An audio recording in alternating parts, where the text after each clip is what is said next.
Do you remember being in elementary school and your teacher would give you guff about your penmanship? It was before they graded you on A through F. You were still getting things like satisfactory, needs improvement, or O for outstanding. My penmanship was never perfect. Especially being left-handed, it always left something to be desired. This is an example of some of the notes I made for this video. I'm left-handed, and a lot of my letters are very sloppy, they run together, and I have a tendency to write somewhat illegibly if you're not used to my handwriting. So it's something that I've always wanted to improve, especially since sometimes I do videos on YouTube with stationery and journaling, and my writing's going to be on camera. That's one reason why you might want to improve your penmanship. Another one might be that you write a lot of personal notes, that you're someone who does any kind of design, makes poster boards, does graphic design, or you're presenting at work and you want people to be impressed with your handwriting and that you put effort into it and it's not just some slop that you throw up on the chalkboard. That's why I've gotten into the idea of improving my penmanship as an adult. I've done a lot of research on this topic and I've really decided on a system that's going to help me improve my handwriting. It's something that takes years because it's muscle memory. You're improving muscle memory. It's going to take a long time and a lot of repetition to improve, but my life right now is all about starting new personal growth habits, such as cutting down my bag collection, minimizing my possessions, changing careers, going back to school, and continuing to improve myself as a person as long as I'm alive here on Earth. You don't ever want to stop growing. And this is a growth area that I think is important enough for me to consider. So what's the first step to improve your penmanship? To me, it's identifying your problem areas. So the easiest way to do that is just to write a sample paragraph, write it in your own handwriting how you normally would, and then check it for any existing issues. So for me, I'm going to write a little paragraph. Hi, my name is Zach. I run a YouTube channel called Visionswell. I focus on products and principles for a simple, serene life. So if I'm going to identify some issues with my handwriting here, let me take a look real quick. First of all, I have a tendency to slant down towards the right. So I noticed that in a couple of these, even though this is grid paper and I should be able to write between the lines, my handwriting always slants towards the right and downward. That's also because I'm left-handed and I typically have to turn my notebook like this in order to write, whereas right-handed people can hold it straight usually. It's just something I've been accustomed to, being a left-handed person my whole life. I also have inconsistent spacing between my words, as you can probably see here maybe if it shows up on camera, but there's a wider space here, a smaller space here, really wide space here. There's a lot of spacing issues. There's inconsistent height to my letters, so the top of my H and the top of my L are not the same height. My letters have a tendency to run together. I loop them together sometimes, even though this isn't cursive or script. And I think it's just overall pretty sloppy. So those are some problem areas that I'm going to focus on. And it's perfect to use this little field notes notebook. It's got the national parks on the front. I love this little notebook. And this is a great place to just jot down scratch notes and improve on your handwriting. So you could easily just keep writing this paragraph over and over and keep trying to improve your problem areas. But that's the place that I would personally start, is taking a look at your existing handwriting, where you're at, where's your starting line, and where do you want to go. Then the next step to improving your handwriting is to find something to imitate. How do you know the goal you're trying to reach without identifying it? So I've identified it, and one way I've done that is I chose a font that I'm going to try to imitate. I wrote out the entire alphabet, capital and lowercase for every single letter, and I put it vertically down the side of a piece of paper. This gives me a way to set up a practice routine where I'm going to write each of these letters, uppercase and lowercase, 5 times every time I have downtime, and then track my progress over time. So if you take a look at this paper here, you can see all the letters down the side, and I'm going to go ahead and write each of these letters, upper and lowercase, 5 times, and try to do my best to make it look like the sample image.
There we go. I did 5 of each uppercase and lowercase letter and tried to emulate this font. And this was my first attempt, so I still have a lot of inconsistency in sizing, inconsistency of letter formation. And when you're trying to write in a new font, one of the things you'll see is if you have to draw the letter in a new way, like I did with the lowercase a, the Q, for example, I had to really think about how I was going to start and finish the letter because it's so different than my normal handwriting. I'll learn that muscle memory in time, but I don't think this is a terrible first attempt. Overall, yeah, it's still sloppy, but it still leaps and bounds better and more consistent than my existing handwriting. So I think it's a worthy exercise to find a font you want to imitate. So then this leads directly into the next point, which is you need to practice. Find time every day. It could be when you're exporting videos. It could be when you're waiting for food to cook. It could be when you just have time in between tasks at work that you might need something to occupy your mind. This is a great exercise.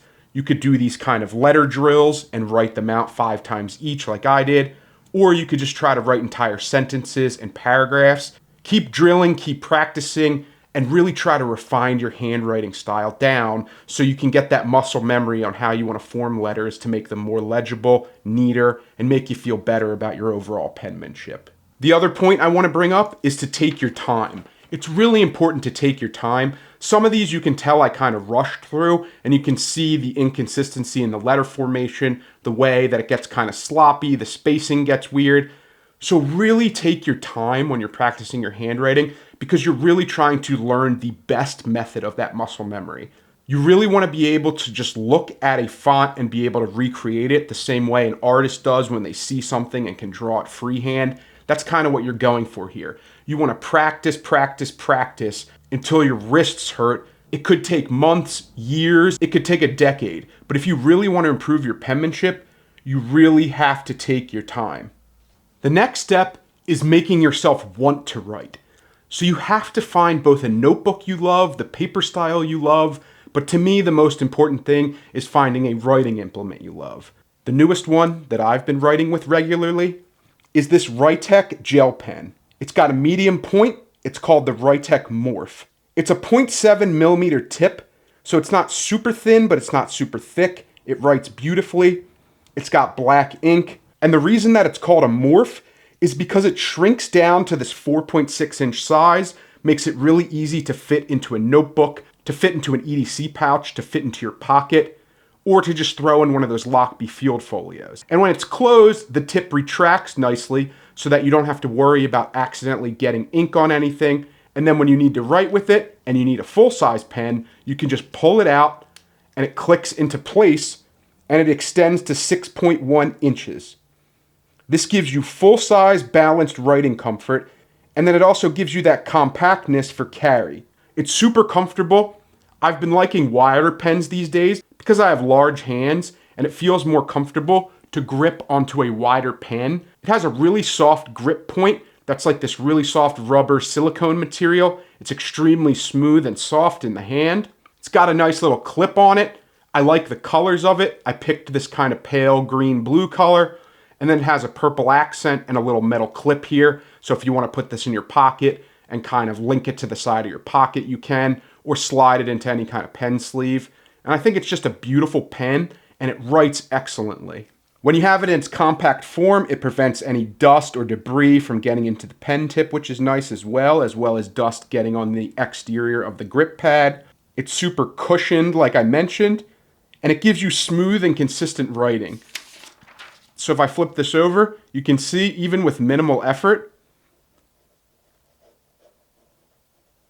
I'm not seeing any skips, and it's pretty smudge proof. I just wrote and I'm not able to smudge it easily.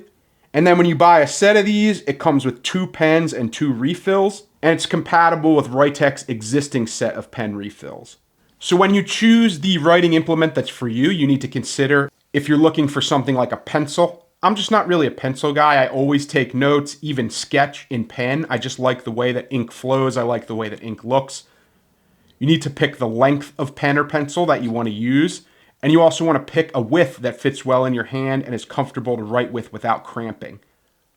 The Writech Morph is the perfect one for me, so it's what I've been using and what I will continue to use moving forward.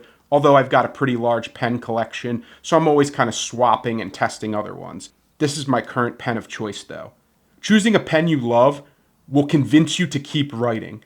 You know that you get joy out of writing with a pen or any kind of writing implement that you really like writing with, and finding one you love is one of the most important aspects of continuing to write, to journal, and to improve your penmanship. And then to keep yourself organized, you want to make sure that you're documenting your progress when it comes to improving your penmanship. One way to do that easily is every time you do one of these drill sheets, just write the date. So if I write that up at the top, I know that this is where I started. And then each time I do these drills, I can date it and I can see if there's room for improvement, if I'm falling backwards in some of my letter creation and neatness, as well as speed, or if I'm doing better and I can see the improvement over time. And that's going to compel me to keep trying and keep pushing myself forward. So documentation is a super important part of the improving the penmanship workflow. And then lastly, and probably most importantly, is to treat yourself with kindness. Do not stress. If you're a student like I am and you're taking notes during class and it needs to be speedy, don't worry as much about your penmanship. If you fall back into your old handwriting in stressful situations like that where you need to write fast and it doesn't really matter how it looks and you're the only one that's going to be reading it, that's the perfect time to remind yourself that you don't need to stress and to be kind to yourself. Give yourself room to grow. Then when you come back and rewrite the notes, which really helps with information retention, then you can take your time, use your new handwriting style, emulate the font that you're trying to change your handwriting into, and use that time to reinforce your notes and concepts and the key ideas that you need to learn for your class while improving your penmanship by taking your time and writing it slowly. But when you're taking raw notes or you're in an emergency situation, don't worry about your handwriting, just write quickly. If you fall into your old handwriting habits, that's really not a problem. And when it comes to practicing my handwriting, I really like to use this notebook here. And I'll admit fully that this is a shameless plug, but I've really found a lot of joy writing in my visionswell notebook. If you click on the merch link in my description below, you can purchase this notebook for yourself. And I know there's a ton of notebooks out there, but if you want to help the channel out a little bit, give me a tiny bit of a kickback, I think it's like $1 per notebook, then pick this one up. It really helps the channel out. And this one has a nice grid pattern on it, so it makes it really easy when you're practicing your handwriting to know that the sizing and spacing is correctly because you can just count the spaces, count the dots in between. When I was a kid, I used to always use college ruled notebooks, but as I've gotten older, I've really liked these dot grid matrices. They make it really easy to give you a confined space to space out your letters, to write along a line without having those ugly lines. So it gives you freedom to write in any direction, but also structure as far as the spacing and sizing of your letters. So I highly suggest you pick up this notebook if you're interested. If you want a nice small pocket notebook, these field notes ones are great. I love the ones with the national parks. I think they're absolutely beautiful. And these ones have a grid pattern, so it's a little bit different of a use case there. But I also find a lot of joy using these notebooks as well. Find a paper you love, find a writing implement you love, find a font you love, find a notebook you love, and just keep writing. Keep improving your penmanship, and you'll feel better about it in a few years when your handwriting is beautiful and people are complimenting you on it. Do you have any other tips for improving your penmanship, or has this been a goal that you've personally pursued? Leave a comment below. I'd love to hear all about it. I'd love to hear about your favorite pens, your favorite fonts, your favorite notebooks. I really love stationery and I love talking about it. So if you have any ideas about this, please feel free to share because I would really love to hear about it. Thank you as always for watching, and I'll definitely see you in the next one. Take care.